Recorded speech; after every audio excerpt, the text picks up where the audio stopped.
Hi, everyone. Thanks for joining us today for our webinar. Grenzebach, Glier and Associates is very happy to present today's presentation. Melinda Church and Ed Sevilla are here with us.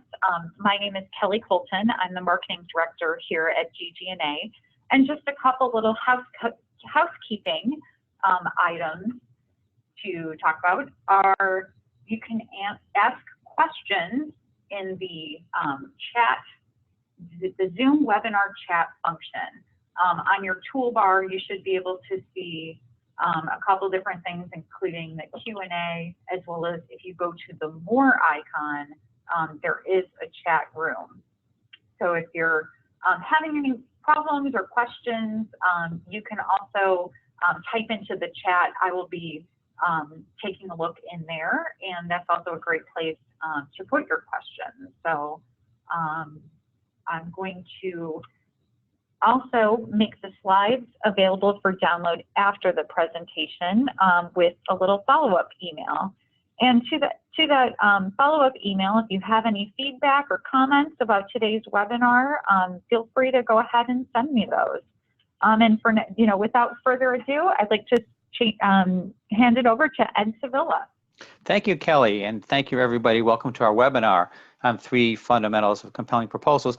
I'm Ed Sevilla of GG+A, and I co-lead the strategic communications work for the firm together with my colleague, Melinda Church. And we're delighted that you joined us today. Thank you. And we see that there's a great mix of attendees, both current clients and new folks, and so a warm welcome to all. Let's go to the objectives here. What we'd like to do together with you is talk about ways we can improve proposal writing. How can you make the best claims, sharpest claims for donor attention and action? We have a few core principles and observations and some examples to share. And we're going to make sure that at the end we save time so we can engage in dialogue around your challenges and approaches as well. So, so we're excited about this, and over to Melinda now so we can jump right in. Great, thank you. All right, since the first rule of effective communications is understanding your audience, we're going to begin with a couple of quick poll questions for you so we know who's out there. The first poll question is about the dollar value of proposals at which the communications team is engaged in your organization. It's an issue that's front and center for one of my current clients. Actually, it's an academic medical center where gift officers are seeking writing help at increasingly lower proposal amounts. So I'll give you a minute to take a look at this, and we're looking for the substantive, conceptual, and writing work here, not just editing help. So at what level do writers and communications pros step in? If you can click the button.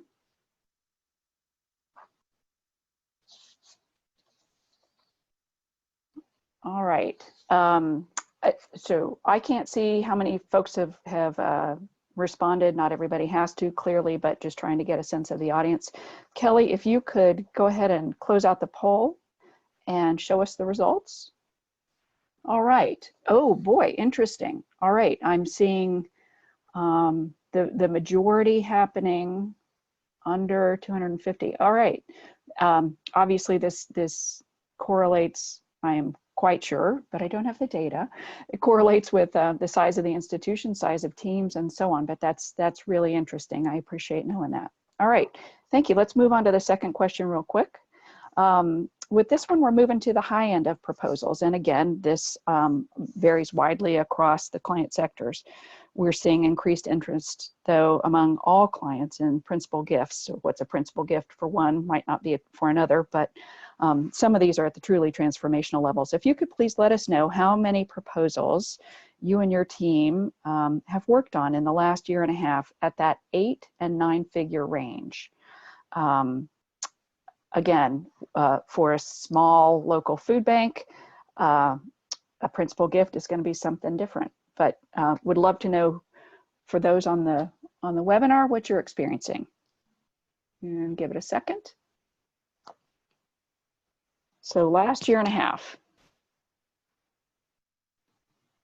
All right, Kelly, you want to trigger and see what we've got? Okay, wow.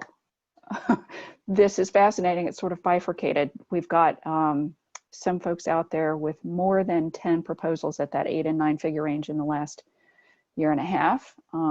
Certainly a good bit with none, and interesting. All right, all over the map in some ways. Terrific. Well, thank you for letting us know a little bit about you and your work. We're going to move on in, and let's see. We're going to talk about the first element. Kelly, if we can go ahead and advance. Yep. All right. We're starting with the role of emotion in proposals, which is one of my favorite topics. And last week I published a short piece on this one on LinkedIn, and I talk about it a lot. In that piece, I referenced the work of Paul Zak, who's director of the Center for Neuroeconomics at Claremont Graduate University. As you may know, he and his team have discovered that the release of oxytocin in the brain is stimulated by feelings of empathy, and that this correlates really strongly with increased rates and levels of giving. So likely I'm preaching to the choir on this one, on the role of emotion in philanthropy, but I will say it's nice to have scientific proof in our data-driven development offices. With proposals, though, you have to hit exactly the right emotional note. It's a bespoke piece, and to do so, it's essential to know the person for whom you're writing. And I promise you're not writing for your boss, and you can tell her I said so. So who's on the other end of the proposal, and what are his or her motivations for giving? What's the right lever to pull? It might be a couple of things, so civic pride or a legacy, for example, but it can't be everything. You can't have a list of 6 things and say, this is it, this is the bullseye. It's too many, it's too diffuse. So this is about the setup of the proposal, those initial few paragraphs where you're acknowledging past engagement and support, and leading into the ask for the prospective gift. But it's also about the proposal's entire narrative and argument. Obviously, it's best if you actually know the donor, but if you don't, it helps to have a rounded picture in your mind. At least it does for me. My own advice is just to be thorough in your research before you ever start writing. Actually interview gift officers. Think of the questions you need to know. Think of the peculiarities. What's on this woman's bedside reading table? What do you know? Google for quotes and news stories. I promise you will find things there that aren't in your institution's database.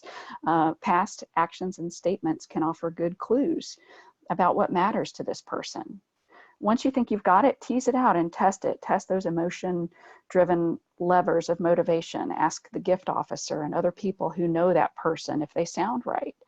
But I'll acknowledge here that just pulling on the right emotive lever isn't all there is to it.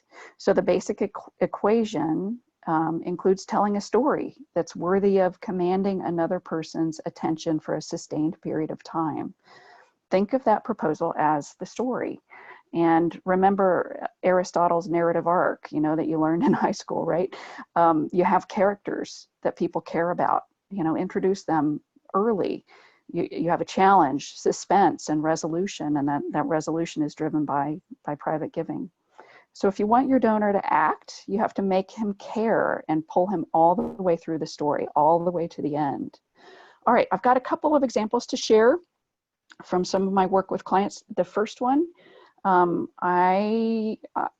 note that these also relate a bit to the importance of urgency, and we'll discuss that a little later.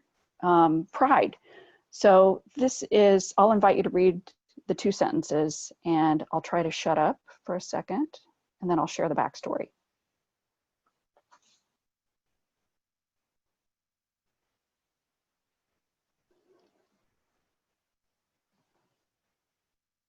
Okay, so to put this into context, this was the largest proposal I've ever worked on. The donor had been deeply engaged in this particular institution for decades as a significant volunteer leader, and he was already a 9-figure donor. So in the first sentence, we're connecting the institution's current moment of opportunity with that donor. He caused this. For this particular person, that's incredibly important. He's a person who makes things happen. He creates, and he needs to know that we know that and acknowledge that. The second sentence, which leads to the big ask, reinforces his agency, right? So for all you have done to bring us to this moment. So, you know, we're keeping it trained on him. And I'll also say, though, it's the language of partnership.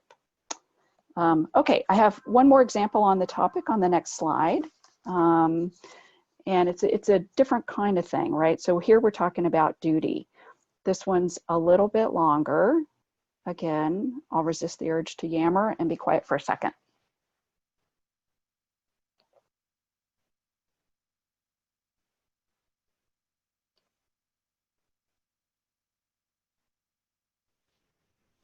Okay, the backstory on this one. This is an appeal to members of the greatest generation for endowment funds, which you may have picked up when you were reading this.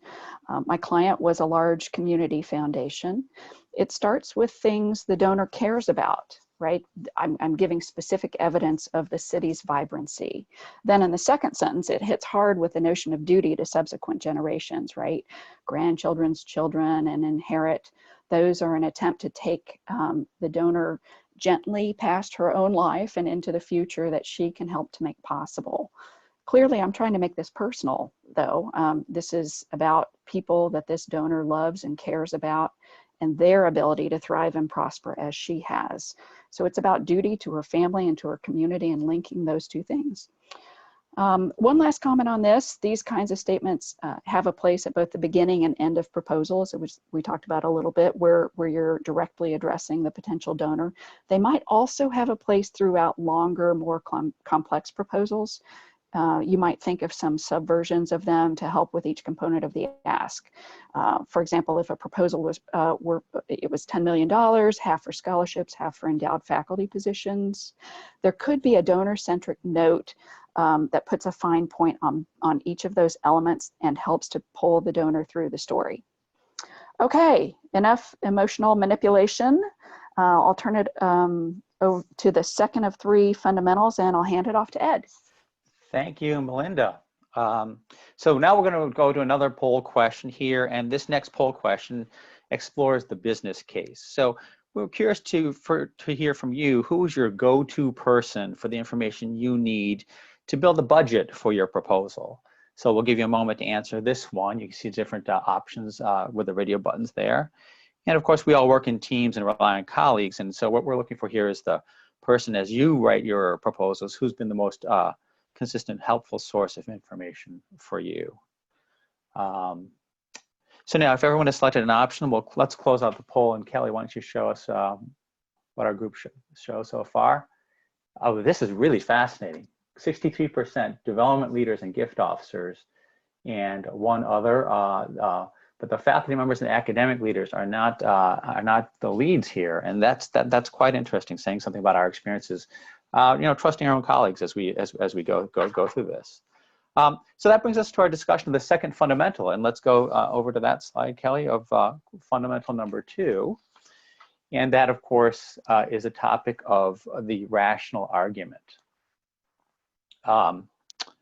So Melinda talked about emotion, and of course, the proposal needs a rational argument as well. And let me share you a brief story about this need for rational argument, and it reminds us of the importance of the audience context, the context of the donor. So here's the story. For some work to write a case statement that would lead to a set of proposals, some colleagues and I were getting ready to interview a donor. Now, this donor was a hedge fund manager on Wall Street, and so we were really prepared. We had a whole set of intake questions that would help us with the narrative. We were getting ready for a deep, rich conversation so we could enroll the donor into the projects and gain his alignment and support. So we were all ready. So the donor ushers us into this conference room. It's a super sleek Manhattan office, as you might imagine, and you've been there too.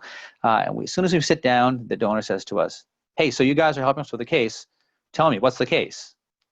And just in that instant, the meeting switched from a deep listening engagement to suddenly a command performance.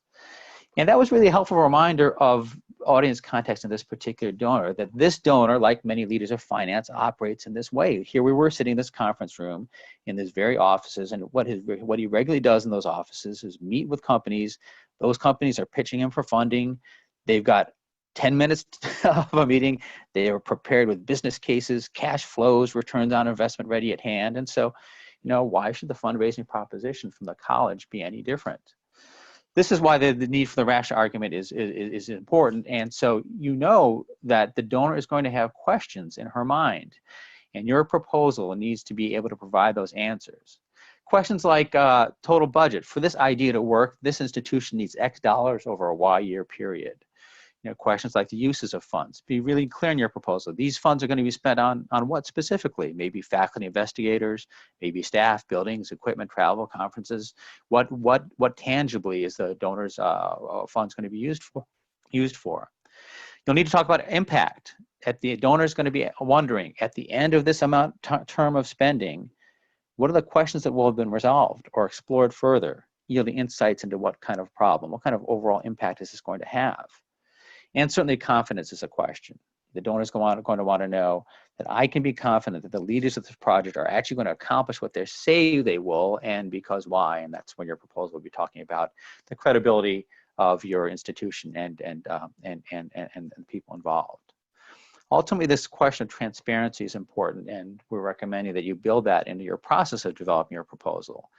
As I just described, the donors are quite often business people, and they're going to be expecting transparency, and their standard of transparency, I think of that as an external standard, one that they're used to in the hedge fund world, Wall Street world, and that may well be different than the internal academic budget thresholds that we all are working under, or institutional thresholds. So you need to take the time to build this into your proposal development process so you can build as powerful of a rational argument as possible. So now let's turn to our fourth and final poll question. And this one goes to the question of urgency. What we've listed here for you to consider are 4 components of effective statements of urgency. And what we want to know is, in your experience, which of these components is the most difficult to develop? So take a moment to look at these 4 options and select the one that you have found to be the most difficult in your experience of writing proposals.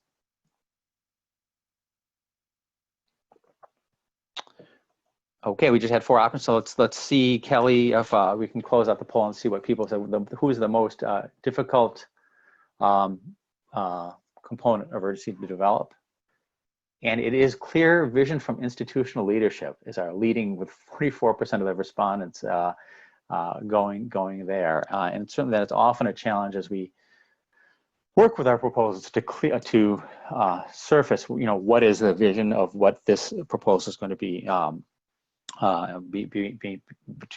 be making possible in the world.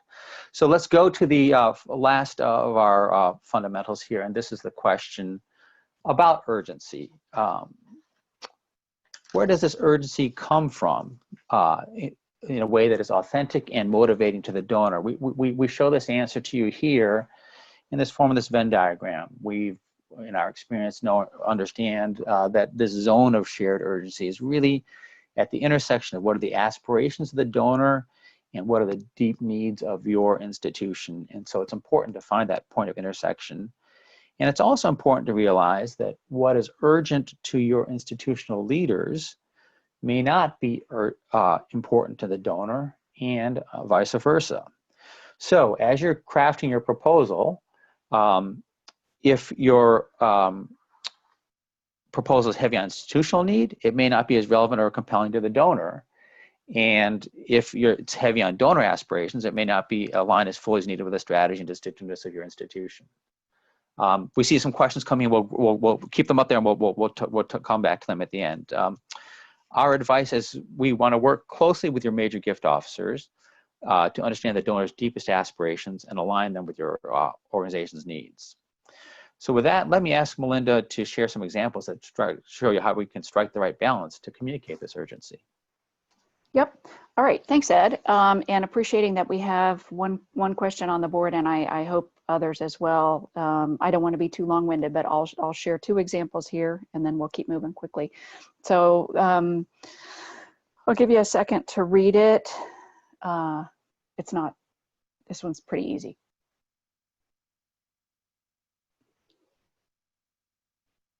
All right. So clearly here what I'm trying to do is pair emotion with fact. And my client was, as you would guess, right, a children's hospital. Communicating a sense of urgency around childhood cancer is really not a tough thing to do. If there's any trick, it might just be not being maudlin. The specific fact, 350 children walking through this hospital's doors makes things personal. It's a human scale.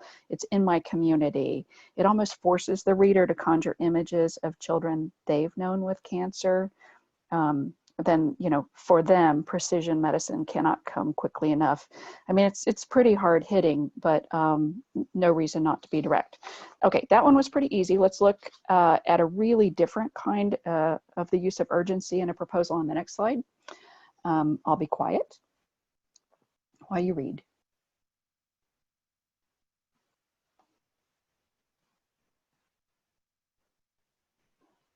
All right. My client was an art museum, and the prospective donor is a former board member. He's one of this particular city's most significant business leaders, and where he leads, others follow.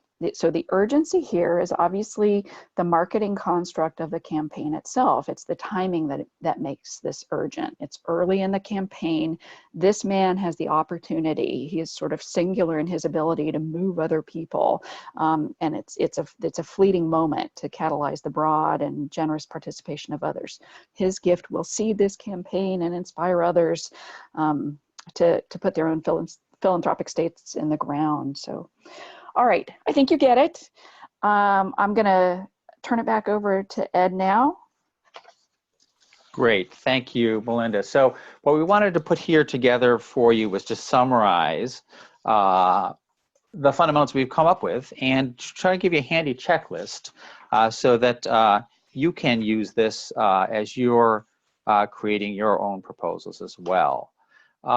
You might use this as at the beginning of your proposal development process to make sure you're asking the right questions, the right people, or at the end of the process when you've got a good draft in hand to ensure that you've made sure you've activated the emotional drivers, that first set of activities, to make sure you've articulated the rational argument, that second piece, and to make sure that you've communicated urgency. So you'll have this when we distribute the slides, so you can have this as kind of a handy tool. So with that in mind, yes, and Jim says, yep, the deck will be coming out. Let's turn to addressing the questions you might have. And so as Kelly mentioned, if you have a question, you can type it in the text box on your screen.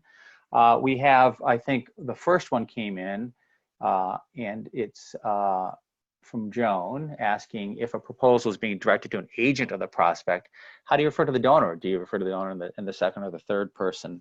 I'll kind of give it a shot here, and then Melinda, do you want to jump in as well? I think that one of the things to be thinking about on the audience side is the formality of the conversation and the relationship between the agent of the prospect and the donor themselves. So that can be a guidance on whether you're more the informal or the formal, informal, like more of a second person, informal third. Melinda, Yeah. what would you think about that? Yep. So without knowing more, I think I'd suggest the third person, but appreciating Ed's caveats, I would also look for another way to have to speak directly in the first person, whether that's in a letter or a video cover letter. So I would think about, I would err on the side of being formal in the proposal itself, but think about another way to convey first person to the other human that says that we know you. There's value there. Great, thanks. Another question has come in from Patty. This is the one we're all working with, right? How do you work with a DO who provides content they want to see used in the proposal, but it's not persuasive or well written? This is a partnership challenge we always run into. I think at the end of the day, your or our responsibility is to the donor and the institution to make sure that the best foot forward goes forward. And so if it's not persuasive or well written in your professional opinion, then it's a matter of almost trying to invite the DO into understanding that fully and maybe getting some examples of in the conversation with the DA, from the relationship with the donor, what have they found to be persuasive or from an argument perspective, and try to almost engage in a conversation side by side with the DO. If it becomes a you versus them, it's ultimately just not as effective for the success of the proposal. And that's what I think the North Star of the conversation's got to be along. Melinda, what would you add to that? Yeah, no, I think we've all been there. And when I've known I've had those particular partners, I would just try to get ahead of it as much as I could. I know that doesn't always address it or answer it or solve it, but I would just try to say, let me run an outline by you, and then let's let that be our guide, and know that I will, do my best thinking about the donor as my constituent. And so, try an outline first. I don't know. They're honestly, that's a tough one. Yeah, no one right way for that. But good for your asking, Patty. That certainly is a tough one. Other questions, please. Feel free to chat or to type into the chat box any other questions you might have for us. We'll also say that we're going to make sure this goes out. The material goes out to folks at the end, so they have that as well. And contact us individually. So feel free. We're just off the clock, happy to answer questions that you might have that this session prompted. We're also really interested in delivering other webinars that might be on other topics of interest to you. So let us know that too. As well. And you might put, Kelly, up the last slide there, just building on Melinda's point about other webinars. We at GG+A are part of Giving USA, and we'll be having a webinar on the new 2018 numbers for Giving USA, and that'll be in the month to come. So we want to make sure we alerted people to that as well. Great. I'm seeing one more question that came in a different way. Go ahead, Melinda. So does length matter? How do you manage the academic who expects a 45-pager with 9-page executive summary? Yeah, we've all been there too. I have an inability to stay silent on this one. And so I would absolutely, that is not donor focused. That's not reader focused. That's not about anybody other than the person who's writing it. So I with this one, I have been just very direct, and what we put in front of this donor cannot be more than 7 pages or whatever it is that you think is appropriate, just to set parameters.